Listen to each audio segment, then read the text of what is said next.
Қайырлы күн ұстаздар. Бүгін мен сіздерге екі таңбалы сандарды көбейтудің тиімді тәсілдерін көрсетемін. Видео сабағым ұнаса, осы каналға жазылыңыздар. 38 көбейту 45. Осы есепті қарастырайық. Бірінші тәсіл бойынша мұнда 45-ті 40 және 5 деп 2-ге бөліп, 38-ді 40 және 5-ке көбейтіп, бір-біріне қосамыз.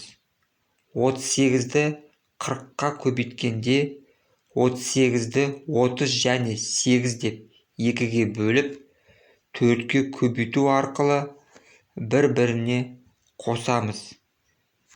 40-тың соңғы 0 санын еске сақтап, 4 деп жазамыз.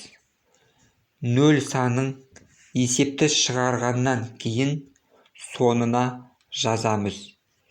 Есепті шығарғанда 152 шығады. Сонына 0 санын жазамыз. Жауабы 1520.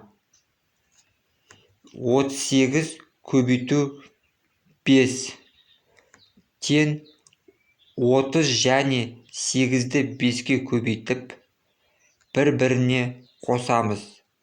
Жауабы 190. Енді шыққан жауаптарды бір-біріне қосамыз. 1520 қосу 190 тең 1710.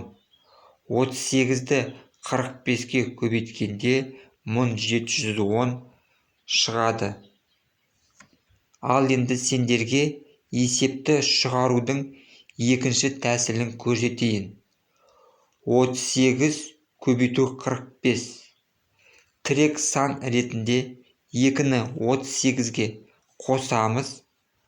40 көбейту 45. 38-ге 2-ні қосқандықтан, енді 2-ні азайтып 45-ке көбейтеміз. Бұл жерде есепті тиімді тәсілмен шығару үшін тірек сан ретінде 2-ні қосып және азайтамыз. Түсінікті болу үшін тағы бір есепті екінші тәсілмен шығару жолын көрсетейін. 72 көбейту 34. Тірек сан ретінде 2-ні азайтып 2-ні қосамыз.